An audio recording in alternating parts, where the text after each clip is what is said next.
C'est l'heure maintenant de Culture d'été, le tour de France des festivals avec vous, Nicolas Caro. Bonjour Nicolas, comment ça va? Bonjour Samuel, ça va très bien. Ce matin, à quelques heures du week-end. Bonjour. Ce matin, un petit peu de calme, on va partir ensemble sur les bords de la Vézère. Pour écouter un peu de musique classique au festival de la Vézère, effectivement la Vézère c'est une rivière Ah oui, qui j'allais vous coule demander, une rivière. en Corrèze et passe par le château du Saillant, une très très jolie rivière. Les concerts ont lieu dans la grange du château, mais aussi dans les églises des alentours. Ce sont les propriétaires du Saillant qui ont créé ce festival il y a plus de 30 ans.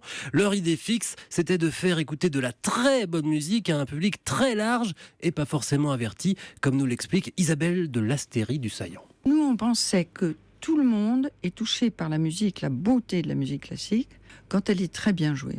Et donc, on s'est dit, il ne faut pas faire des programmes trop difficiles au point de vue répertoire, mais par contre, il faut de très bons interprètes, parce que qui va résister à entendre Bach avec Roland Pidou à l'époque, ou à entendre, comme on l'a eu, Mozart avec Barbara Hendricks, qui était toute jeune, vous voyez. On se disait, c'est pas possible, à ce moment-là, de ne pas être ému. Et ça marchait.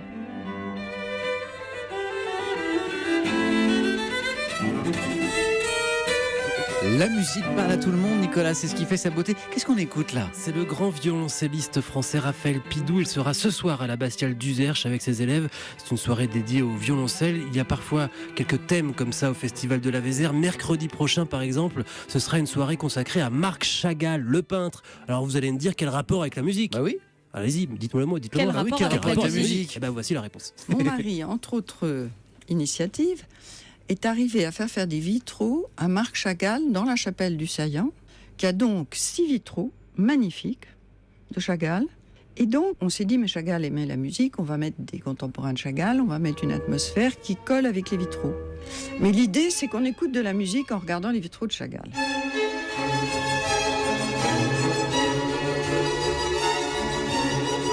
Nicolas, donc là on est dans la chapelle du château pour écouter et pour voir aussi. Et oui, mais qui depuis la chapelle du château est devenue l'église du village. Et je vous ai mis un peu de Mozart puisque mercredi prochain à 20h30, juste après Chagall, vous pourrez écouter des sonates du compositeur et de l'opéra aussi de Mozart. Le dimanche 14 août, Così fan tutte.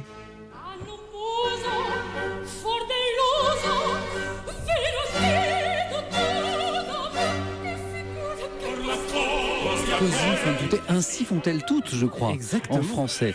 Du violoncelle, des C'est pas sonates de très sympa l'opéra. pour les femmes, mais... Oui, un peu. On dira était rien, on un dira petit rien. peu misogyne à l'époque. Il y en a pour tout le monde, Nicolas. Oui, il y a même de la musique d'Amérique du Sud avec la Missa Criolla jouée par un ensemble argentin, c'est très étonnant.